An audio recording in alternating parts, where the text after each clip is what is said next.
ada shalom. Katakan bersama saya orang yang paling disayang sama Tuhan. Amin. Satu sukacita yang besar buat saya sebagai gembala jemaat gereja ini, melihat pertumbuhan yang Tuhan berikan kepada gereja ini, Bethesda Church, di mana satu sukacita yang besar buat saya melihat gereja ini bertumbuh dalam segala hal. Dan pertumbuhan ini ke arah Kristus. Puji Tuhan buat Bethesda Music, puji Tuhan juga buat Grace Army Worship yang masing-masing mereka telah mengeluarkan singlenya yang pertama. Mungkin saudara sudah mendengar single mereka. Bethesda Music sudah mengeluarkan single yang pertama yang berjudul You Made Me Yours. Grace Army Worship. Grace Army adalah youth ministry dari gereja ini.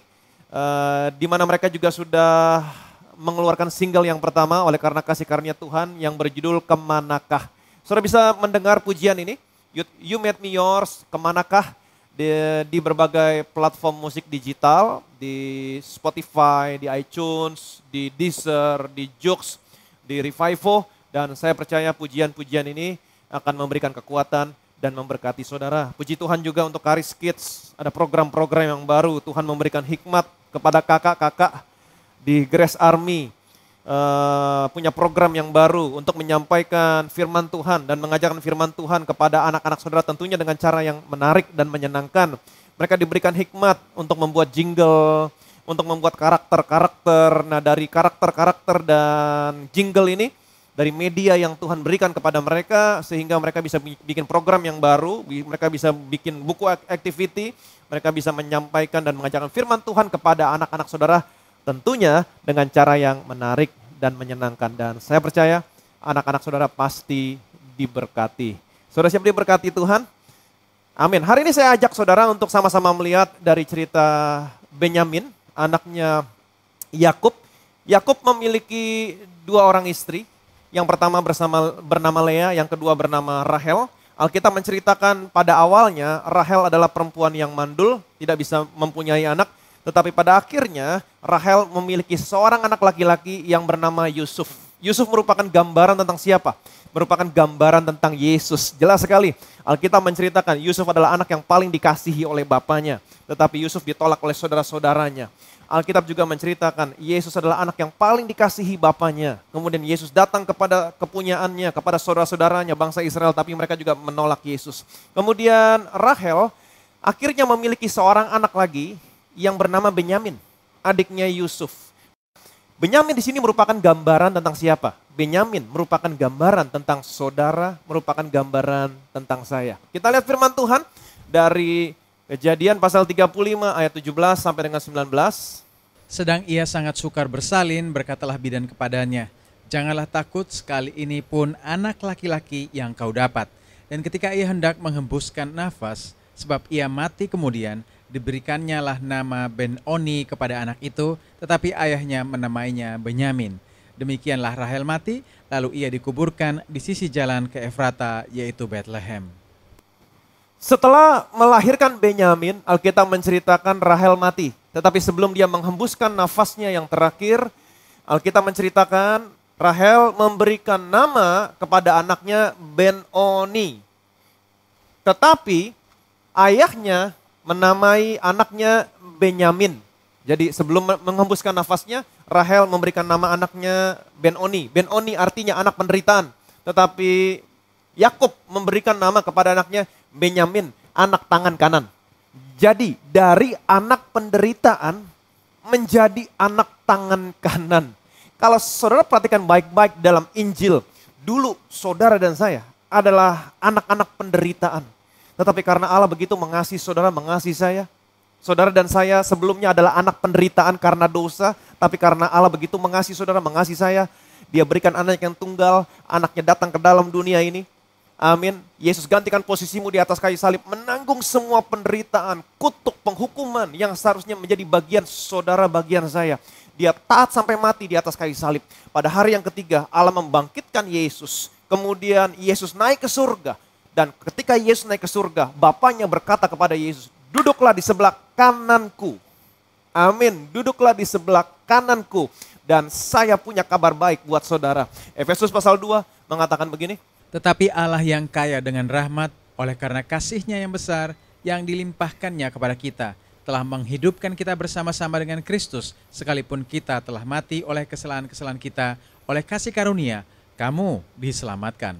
Dan di dalam Kristus Yesus Ia telah membangkitkan kita juga dan memberikan tempat bersama-sama dengan Dia di sorga, supaya pada masa yang akan datang, Ia menunjukkan kepada kita kekayaan kasih karunia-Nya yang melimpah-limpah sesuai dengan kebaikan-Nya terhadap kita dalam Kristus Yesus. Ayat yang ke-6, dan di dalam Kristus Yesus Ia telah membangkitkan kita juga dan memberikan tempat kepada kita, kepada saudara, kepada saya, bersama-sama dengan Yesus di sorga. Pertanyaan saya, di surga Yesus ada di mana sekarang? Di sebelah kanan. Alkitab mengatakan Dia memberikan tempat bersama-sama dengan Yesus di surga. Artinya sekarang saudara dan saya duduk bersama-sama dengan Yesus di sebelah kanan Allah. Jadi saya punya kabar baik, dulu saudara dan saya adalah anak-anak penderitaan. Tapi karena apa yang Yesus lakukan dari anak penderitaan, hari ini saudara dan saya menjadi anak-anak tangan kanan. Anak-anak yang diberkati, anak-anak yang dibenarkan untuk melihat kelimpahan kasih karunia-Nya menurut kebaikannya dalam Kristus Yesus. Yang percaya boleh bilang amin. Jadi jelas sekali di sini Benyamin, anak tangan kanan, menggambarkan siapa? Menggambarkan saudara, menggambarkan saya. Kenapa? Karena hari ini Allah telah memberikan tempat kepada saudara, kepada saya bersama-sama dengan Yesus di surga, di sebelah kanan Bapa. Saudara dan saya adalah anak-anak tangan kanan. Bilang sama kiri kanan saudara, kamu anak-anak tangan kanan. Benyamin jelas menggambarkan saudara, menggambarkan saya. Hari ini saya akan mengajak saudara melihat apa yang terjadi terhadap Benyamin. Ketika pertama kali Yusuf melihat Benyamin setelah sekian lama terpisah.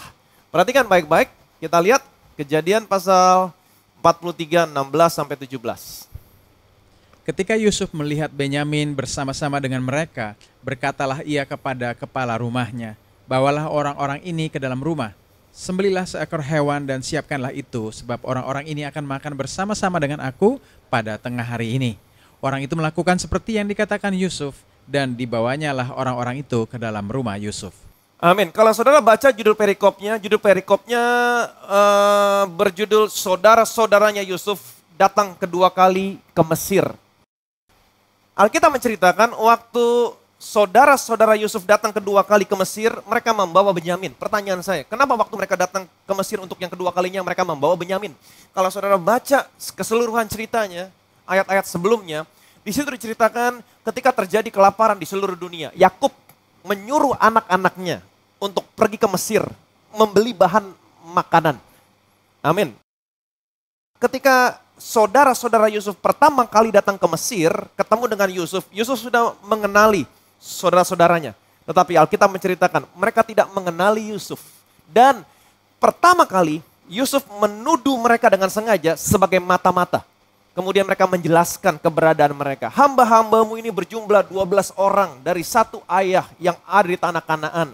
Sedangkan saudara kami yang paling bungsu, yang paling kecil, siapa maksudnya? Benyamin, ada pada ayah kami hari ini. Sedangkan yang satu lagi sudah tidak ada. Siapa maksudnya yang satu lagi? Yusuf. Mereka tidak tahu, mereka berbicara di hadapan Yusuf. Kemudian Alkitab juga menceritakan karena Yusuf sangat ingin bertemu dengan Benyamin. Yusuf menghalalkan segala cara. Dia menahan Simeon. Kemudian dia minta supaya saudara-saudaranya membawa Benyamin kepada Yusuf. Kemudian singkat cerita, karena kelaparannya begitu hebat, persediaan makanan mereka sudah habis. Kemudian Yakub menyuruh mereka kembali lagi ke Mesir untuk membeli bahan makanan dan mereka membawa serta Benyamin. Ketika Yusuf melihat Benyamin untuk pertama kalinya setelah sekian lama terpisah, Yusuf berkata kepada kepala rumahnya, bawalah mereka masuk, sembelilah hewan. Perhatikan baik-baik. Mereka datang ke Mesir, tujuannya hanya untuk mendapatkan gandum. Tetapi ketika mereka bertemu dengan Yesus, mereka bukan hanya dapat gandum, tapi mereka dapat daging. Amin. Apa yang saya mau sampaikan sama saudara? Apapun masalahmu hari ini, apapun pergumulanmu hari ini, datang sama Yesus. Amin. Karena Yesus adalah pribadi yang sanggup memberikan kepadamu lebih daripada apa yang kamu minta, kamu doakan. Kamu minta pekerjaan, kamu bukan hanya dapat pekerjaan, kamu dapat jabatan, kamu dapat posisi. Saudara yang sakit hari ini datang sama Yesus, saudara bukan hanya terima kesembuhan, tapi saudara terima hidup yang sehat. Yang percaya boleh bilang amin. Amin. Ayat selanjutnya, perhatikan baik-baik, 18-23. Lalu ketakutanlah orang-orang itu karena mereka dibawa ke dalam rumah Yusuf. Kata mereka, yang menjadi sebab kita dibawa ke sini ialah perkara uang yang dikembalikan ke dalam karung kita pada mulanya itu, supaya kita disergap dan ditangkap dan supaya kita dijadikan budak dan keledai kita diambil. Karena itu mereka mendekati kepala rumah Yusuf itu dan berkata kepadanya di depan pintu rumah, "Mohon bicara Tuan, kami dahulu datang kemari untuk membeli bahan makanan. Tetapi ketika kami sampai ke tempat bermalam dan membuka karung kami, tampaklah uang kami masing-masing dengan tidak kurang jumlahnya ada di dalam mulut karung. Tetapi sekarang kami membawanya kembali.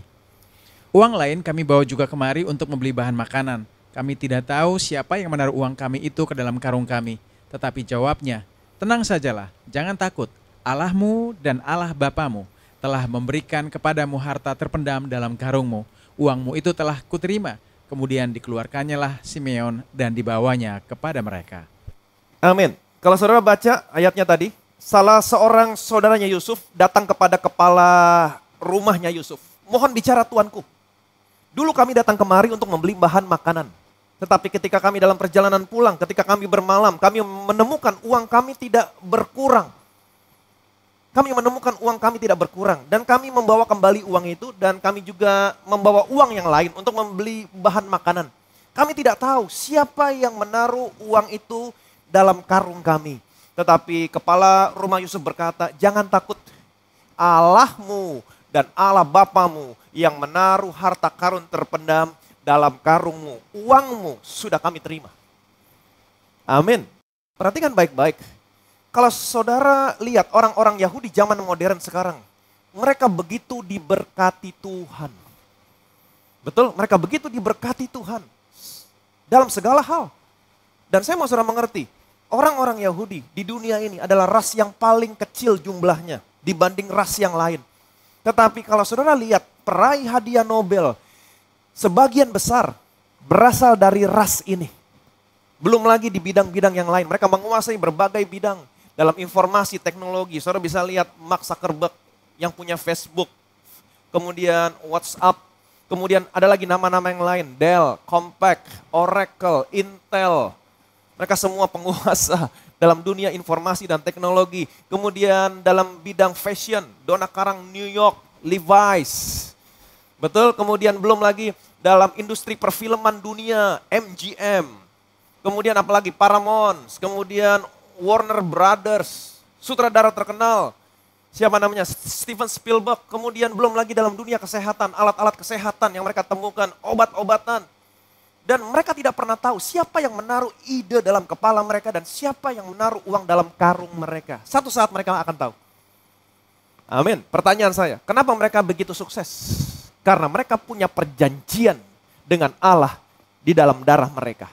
Dan saya mau kasih tahu, saya punya kabar baik. Saudara dan saya juga memiliki perjanjian yang sama.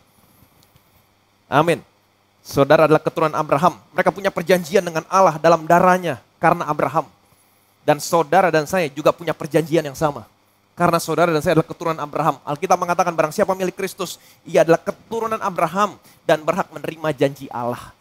Karena saudara dan saya di dalam Kristus, karena saudara dan saya keturunan Abraham, maka saudara dan saya punya pengurapan yang sama. Yang percaya boleh bilang amin. Amin. Kita teruskan kembali kepada cerita Benyamin. Ketika mereka masuk ke dalam rumah Yusuf, ketika mereka masuk ke dalam rumah Yusuf, mereka bertemu dengan Yusuf. Apa yang Yusuf katakan ketika Yusuf melihat Benyamin untuk yang pertama kalinya? Ketika Yusuf memandang kepada mereka, dilihatnya lah Benyamin, adiknya yang seibu dengan dia. Lalu katanya, "Inikah adikmu yang bungsu itu yang telah kamu sebut-sebut kepadaku?" Lagi katanya, "Allah kiranya memberikan kasih karunia kepadamu, anakku." Ketika Yusuf memandang kepada mereka, dilihatnya lah Benyamin, adiknya yang seibu dengan dia. Lalu katanya, jadi pertama kali ketika Yusuf melihat Benyamin, ini perkataan yang keluar dari mulutnya Yusuf.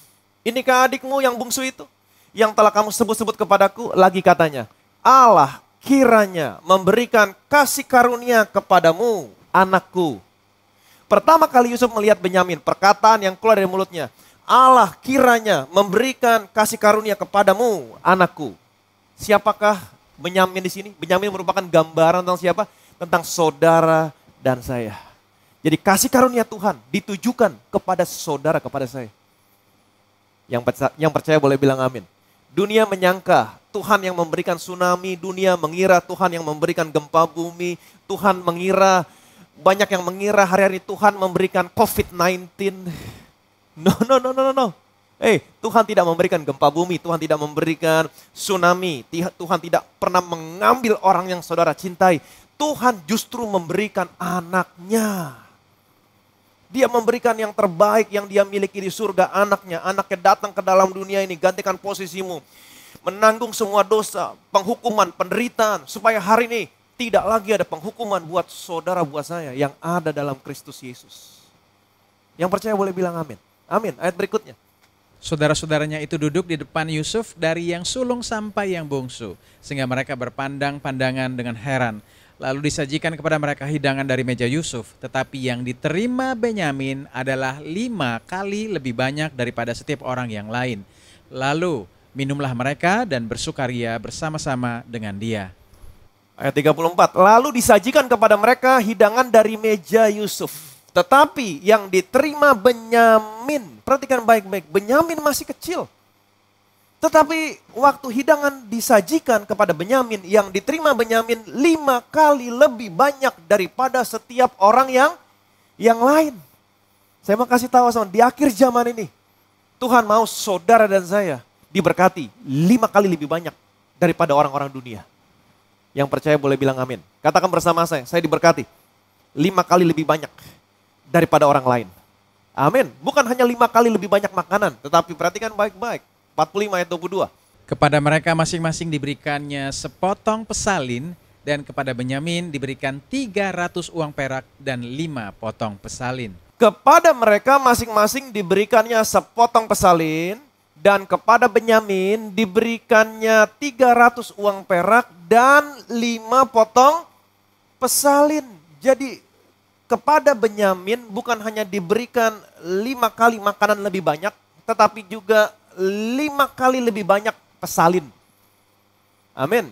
Kepada Benyamin bukan hanya diberi makanan 5 kali lebih banyak daripada saudara-saudaranya, tetapi Benyamin juga diberikan pesalin 5 potong, sedangkan saudara-saudaranya hanya menerima 1 potong. Jadi Benyamin bukan hanya berlimpah makanan, tapi dia juga berlimpah pakaian. Inilah yang terjadi sama saudara sama saya di akhir zaman ini. Dunia boleh resesi, dunia boleh gelap, dunia boleh kekelaman, dunia boleh susah, tapi kepada saudara, kepada saya, Tuhan mau saudara berlimpah makanan, berlimpah pakaian 5 kali lebih banyak daripada orang-orang dunia. Yang percaya boleh bilang amin. Dan saya mau saudara mengerti, berlimpah pakaian di sini, pakaian bukan hanya berlimpah pakaian secara fisik, tapi pakaian di sini juga berbicara tentang pakaian secara rohani. Apa itu? Pengurapan. Jadi generasi Benyamin, generasi saudara, generasi saya, di akhir zaman ini, Tuhan akan memberikan pengurapan kepada saudara, 5 pengurapan sekaligus. Yang percaya boleh bilang amin. Sekali lagi saya ulangi, di akhir zaman ini Tuhan akan memberikan kepada generasi Benyamin, generasi orang yang hidupnya di bawah kasih karunia, 5 kali pengurapan. Lebih daripada orang-orang dunia. Amin. Contohnya seperti saya. Amin. Dan saya percaya saudara juga memiliki 5 kali pengurapan dibanding orang dunia. Saya memiliki latar belakang sarjana teknik elektro. Tapi hari ini Tuhan berikan pengurapan. Saya bisa mengajar. Saya bisa berkhotbah. Dalam waktu yang bersamaan, saya bisa membantu renovasi ruangan ini. Saya mengerti tentang desain. Amin. Dalam pekerjaan, Tuhan memberikan pengurapan. Saya bisa mengerti tentang apapun dalam pekerjaan di gereja ini. Amin. Dan saya percaya, saya seorang bapak. Tuhan memberikan pengurapan kepada saya sebagai seorang bapak. Amin. Dan saya percaya, saudara dan saudara adalah orang-orang yang hidup di bawah kasih karunia. Dan Tuhan akan memberikan kepada saudara pengurapan, 5 pengurapan sekaligus. Mungkin ada di antara saudara seorang dokter, tapi saat yang bersamaan saudara menjadi seorang dosen. Saat yang bersamaan saudara penulis buku, saudara seorang bapak. Dan pada saat yang bersamaan saudara menjadi businessman, 5 pengurapan. Dan inilah yang terjadi sama orang-orang yang hidup di bawah kasih karunia di akhir zaman ini, generasi Benyamin. Saudara memiliki 5 pengurapan sekaligus. Yang percaya boleh bilang amin. Amin. Dan Benyamin bukan hanya menerima 5 kali makanan lebih banyak daripada saudara-saudaranya, bukan hanya menerima pakaian 5 kali lebih banyak daripada saudara-saudaranya. Tadi juga dikatakan Benyamin menerima uang perak berapa? 300. Perak di sini berbicara tentang penebusan. Betul? Perak berbicara tentang penebusan. Emas berbicara tentang kebenaran. Perak berbicara tentang penebusan. Tembaga berbicara tentang penghukuman.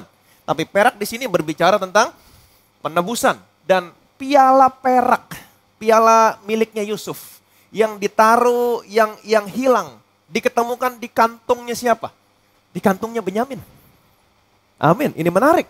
Perhatikan baik-baik ayat berikutnya.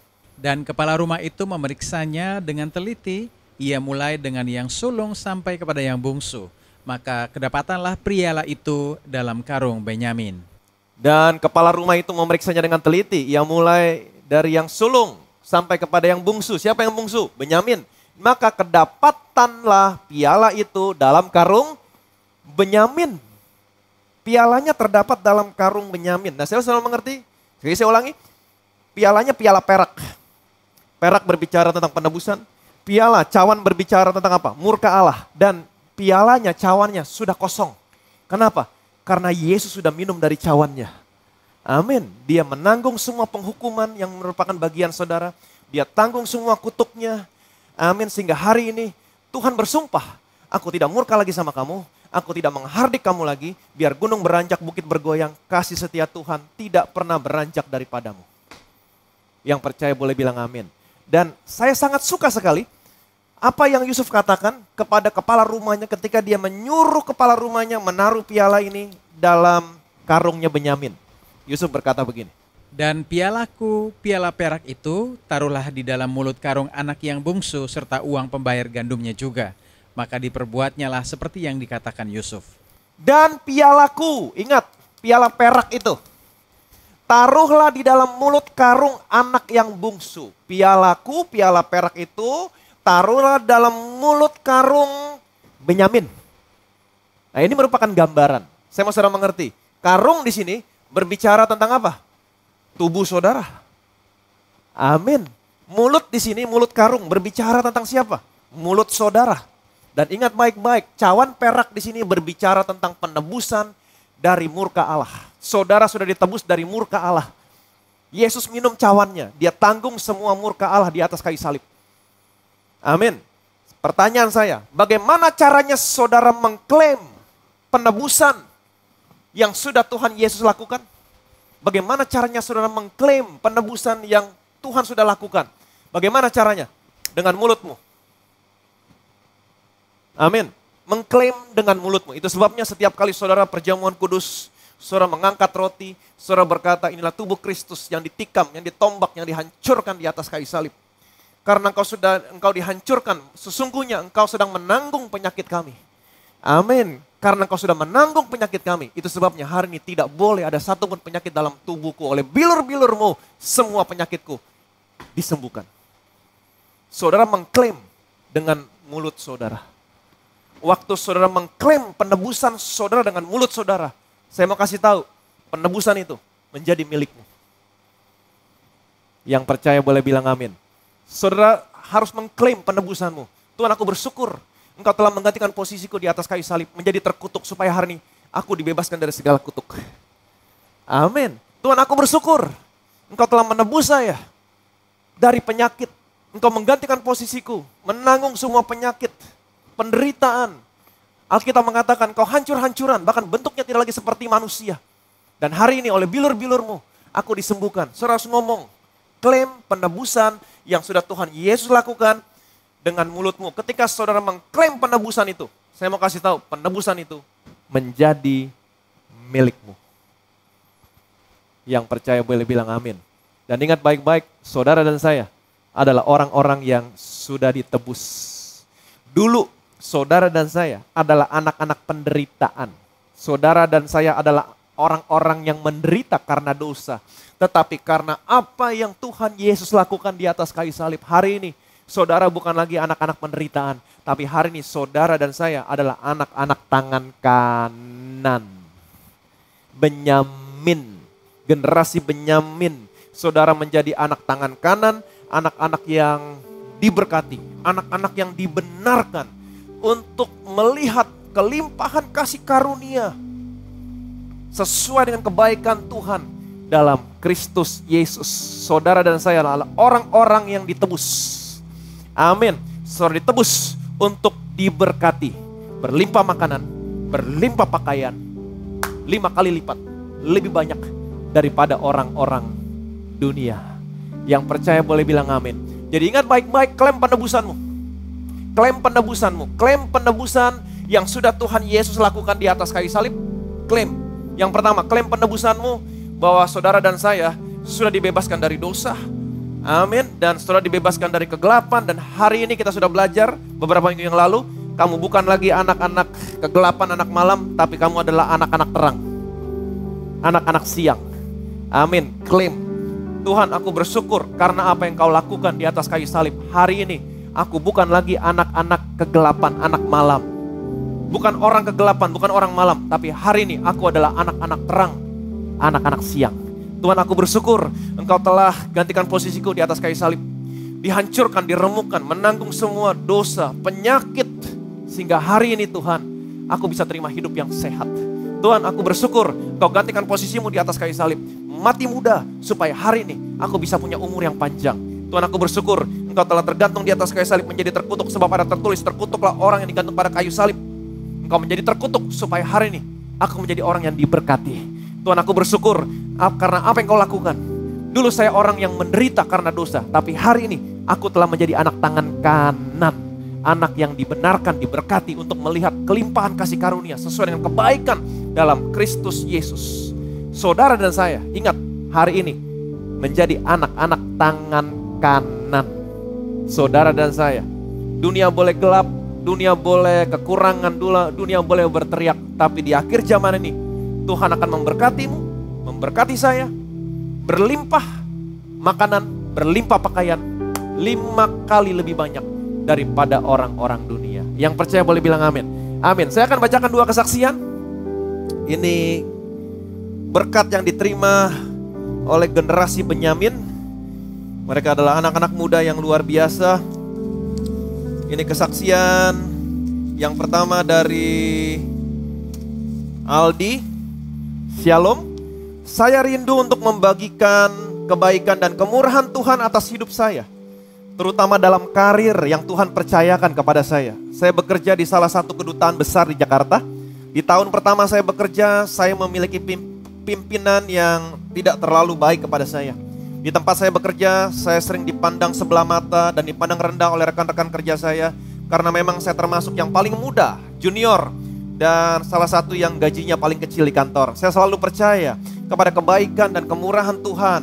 Saya mendapat kekuatan melalui Injil kasih karunia Tuhan. Satu waktu, Pastor Ivan pernah berdoa untuk karir pekerjaan. Saya mengamini, kemudian bahwa Tuhan akan memberikan pekerjaan saya, memberkati pekerjaan saya, seperti Tuhan memberkati Yusuf. Dan beberapa bulan kemudian tiba-tiba pimpinan saya memilih untuk pimpinan saya yang tidak begitu baik sama saya, memilih untuk mengakhiri masa dinasnya 6 bulan lebih awal dan pulang ke negaranya. Dan pimpinan saya yang baru sungguh berbeda dengan pimpinan saya yang lama. Pimpinan saya yang baru sangat care dan sangat fair terhadap stafnya. Dia juga menghargai pekerjaan saya. Puji Tuhan, melalui pimpinan yang baru saya mendapat kenaikan gaji 2 kali lipat. Saya serta memberikan fasilitas handphone yang terbaru kepada saya. Padahal di kantor saya fasilitas handphone, kantor terutama brand yang paling canggih sangat jarang diberikan kepada staf lokal. Sebuah restorasi dari Tuhan. Puji Tuhan. Dan pada Oktober 2019 lalu, saya juga dipercayakan untuk mempersiapkan dan mengurus langsung sebuah acara kenegaraan Perdana Menteri negara kedutaan besar tempat saya bekerja pada saat kunjungan beliau ke Indonesia. Dengan akses langsung ke Ring 1. Ini sebuah opportunity dan trust yang sangat langka untuk diberikan kepada staf orang lokal. Padahal masih ada staf lain yang lebih berpengalaman dan lebih senior dari saya yang bisa mengerjakan ini. Ini benar-benar kebaikan dari Tuhan. Di bulan Juni 2020 ini seharusnya kontrak kerja saya habis. Dan pada awal tahun saya sempat mendengar kabar bahwa karena pengurangan budget ada kemungkinan kontrak saya tidak diperpanjang. Jujur pada saat itu saya lumayan khawatir tentang pekerjaan saya ini. Tetapi saya selalu ingat tema Bethesda Church tahun ini, The Year of Open Doors. Iman saya kembali bangkit, percaya bahwa Dia adalah Tuhan yang akan membuka pintu-pintu dan opportunity seperti apa yang Tuhan lakukan untuk karir Yusuf. Tiba-tiba seorang kolega saya yang posisinya lebih tinggi dari saya dimutasi ke divisi lain, tiba-tiba. Dan saya ditawarkan untuk mencoba apply untuk posisi itu. Di kantor saya, jika ingin naik pangkat, saya harus melamar ke posisi yang kosong dan juga harus bersaing dengan kandidat dari luar. Saya pun mengajukan aplikasi dengan doa bahwa Tuhan, jika ini untuk saya, you will open the doors for me and you will make it restful and effortless. Dan 1 bulan setelah saya apply, saya dipanggil interview. Saya sebenarnya adalah orang yang kurang percaya diri dan sering gugup, tetapi saya percaya semua karena kasih karunia Tuhan. Pada saat interview, saya merasa sangat rest dan tenang. Saya yakin itu adalah rest dari Tuhan.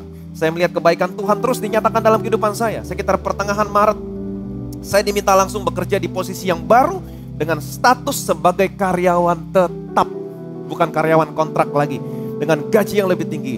Dan itu adalah di minggu yang sama pandemi COVID-19, dan itu adalah di minggu yang sama saat pandemi COVID-19 dan resesi ekonomi mulai menyerang Indonesia. Dan benar saja, karena budget cuts, posisi saya yang lama, yang dulu, dihapus. Saya mau kasih tahu sama saudara-saudara generasi Benyamin, saudara sudah ditebus dari anak penderitaan jadi anak tangan kanan. Untuk apa? Untuk melihat kekayaan kasih karunia-Nya sesuai dengan kebaikannya dalam Kristus Yesus. Tetapi tepat sebelum pandemik, Tuhan sudah mempersiapkan karir yang baru buat saya. Benar-benar timingnya pas, sampai rekan saya yang non-Kristen pun heran dan berkata, kok lu bisa hoki gitu ya?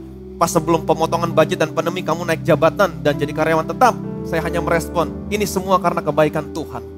Terlebih lagi di masa pandemi, THR serta gaji karyawan staf lokal di kantor saya tidak ada yang dipotong, malah tunjangannya ditambahkan. Saya sangat heran, terkagum-kagum, sangat bersyukur akan kebaikan dan kemurahan yang Tuhan berikan dalam kehidupan saya. Kalau bukan karena Tuhan, tidak mungkin semua ini bisa saya dapatkan. Puji Tuhan, saya sangat bersyukur atas pemberitaan Injil kasih karunia Tuhan yang saya terima melalui Bethesda Church. Segala kemuliaan, segala hormat hanya bagi Tuhan. Kesaksian berikutnya datang dari Cirebon, dari Barian. Shalom, saya mau membagikan kebaikan Tuhan yang telah saya terima. Dan ini anak-anak muda semua. Puji Tuhan, yang dinyatakan dalam kehidupan saya. Saya bersyukur untuk setiap khotbah tentang Injil kasih karunia Tuhan yang selalu saya dengar melalui khotbah-khotbah Pastor Ivan. Saya semakin mengerti bahwa apa yang saya terima itu bukan karena kuat gagah saya, tetapi karena kebaikan Tuhan. Sekitar 3 tahun yang lalu, sebagai salah seorang junior engineer, saya mengusulkan untuk suatu sumur bor atau lapangan migas di salah satu wilayah di Pulau Sumatera. Awalnya tidak ada yang mau memegang proyek lapangan migas ini, karena banyak menganggap lapangan ini kurang prospek atau kurang menguntungkan, sehingga diberikan kepada saya yang saat itu masih sebagai junior. Singkat cerita, puji Tuhan, akhirnya dengan kebaikan Tuhan, usulan bor baru saya disetujui di tahun itu dengan banyak tantangan yang saya hadapi. Sejak saat itu untuk pertama kalinya saya diminta untuk mengevaluasi lapangan migas hingga mengusulkan sumur bor baru. Belum ada pengalaman sama sekali dalam hal mengusulkan sumur bor baru pada saat itu, karena biasanya hanya mengurus masalah operasional. Ada saat-saat di mana saya presentasi betul-betul sebagai junior, namun tidak didampingi oleh senior. Lalu masalah software untuk mengerjakan sering crash error, jadi harus ulang lagi dari awal evaluasinya. Lalu request dari senior bos yang kadang mendadak sehingga harus mengerjakan sampai pagi dan lain sebagainya. Tapi generasi Benyamin diberi pengurapan, 5 pengurapan sekaligus. Amin. Walaupun telah disetujui sejak 3 tahun lalu, namun sumur usulan bor baru ini pun entah kenapa selalu kalah prioritas, sedangkan usulan-usulan bor yang lain diprioritaskan. Puji Tuhan, baru tahun 2020 ini dibor, dan usulan sumur yang lain sudah dibor tidak jauh dari saat usulan bor tersebut disetujui. Terpujilah Tuhan Yesus Kristus yang sangat-sangat baik. Setelah dibor dan diuji, produksi sumur di lapangan migas ini tembus lebih dari rata-rata 1.000 barel oil per day, 1.000 BOPD. Di mana sudah lama kita tidak mendapatkan hasil yang sedemikian luar biasa. Sebagai referensi, biasanya hasil hanya 100 sampai 300 BOPD saja sudah sesuai target. Dan referensi lain paling tinggi baru-baru ini di sumur lain ada yang mendapatkan sekitar 700, paling tinggi selama ini hanya 700 BOPD. Sedangkan usulan bor baru ini oleh karena kebaikan Tuhan Yesus mampu menembus lebih dari 1.000 BOPD. Bahkan hasil tertingginya sempat 1.700 BOPD. Biasanya hanya 300, sekarang 1.700 BOPD, 5 kali lipat. Wow. Generasi saudara, generasi saya, generasi orang yang hidupnya di bawah kasih karunia akan diberkati 5 kali lipat lebih banyak daripada orang dunia. Orang dunia ngebor paling banyak 100 sampai 300 BOPD. Normalnya. Tapi anak ini mengajukan usulan bor baru dan segala sesuatu, dan dia bisa menghasilkan paling mentok 1.700 BOPD, 5 kali lipat lebih banyak daripada orang-orang dunia. Puji Tuhan, sampai ada yang mengatakan ini seperti sumur bor tahun 1970-an dengan hasil seperti ini. Bahkan ada beberapa media yang meliput keberhasilan ini. Puji Tuhan, dikasih linknya, tapi kita nggak share linknya. Tidak sampai di situ kebaikan Tuhan. Pada akhir tahun yang lalu saya dimutasi ke aset yang lain di daerah Cirebon. Dan sejak awal saya diminta untuk mengurus salah satu sumur yang sudah lama dibor. Kurang lebih 2-3 tahun yang lalu. Sumur ini sudah diuji produksi, namun ada lapisan reservoir yang hasilnya hanya air. Bahkan dianggap tidak mengalir. Hampir semua orang di perusahaan kami yang keberatan untuk mengurus sumur ini karena dianggap hasilnya tidak baik. Karena saya baru dipindah ke sini, maka saya pun diberi tugas untuk mengurus sumur ini. Yang tentunya saya tidak punya pilihan selain menjalani tugas ini dengan bergantung sepenuhnya kepada kasih karunia Tuhan. Saudara sudah dipilih dari anak penderitaan menjadi anak tangan kanan untuk diperlihatkan kekayaan kasih karunia-Nya berdasarkan kebaikannya dalam Kristus Yesus. Dengan kebaikan Tuhan, amin, dalam kurun waktu yang kurang dari setahun, saya dan rekan-rekan bolak-balik presentasi ke SKK Migas dan akhirnya diizinkan melakukan pekerjaan di lapisan reservoir itu. Dengan menaikkan sedikit kedalaman uji produksinya. Setelah bertahun-tahun dianggap hasilnya jelek. Dan puji Tuhan Yesus, akhirnya sumur ini mengeluarkan minyak hingga 100 barel oil per day. Normal. Yang tadinya dianggap lapisan reservoir di sumur ini hasilnya jelek, tidak mengalir sama sekali. Akhirnya dengan kebaikan Tuhan, perencanaan di lapangan migas ini pun dapat hidup kembali. Dan kita membuat perencanaan usulan sumur bor baru di kemudian hari. Dalam waktu yang tidak lama, Tuhan Yesus betul-betul membawa saya dari kemuliaan kepada kemuliaan yang baru. Dan saya yakin akan begitu seterusnya untuk kita anak-anak yang paling disayang sama Tuhan. Saya bersyukur untuk apa yang Tuhan telah kerjakan dalam kehidupan saya. Saya kembalikan semuanya untuk kehormatan, kemuliaan nama Tuhan. Saudara dan saya adalah orang-orang yang sudah ditebus dari anak penderitaan menjadi anak tangan kanan.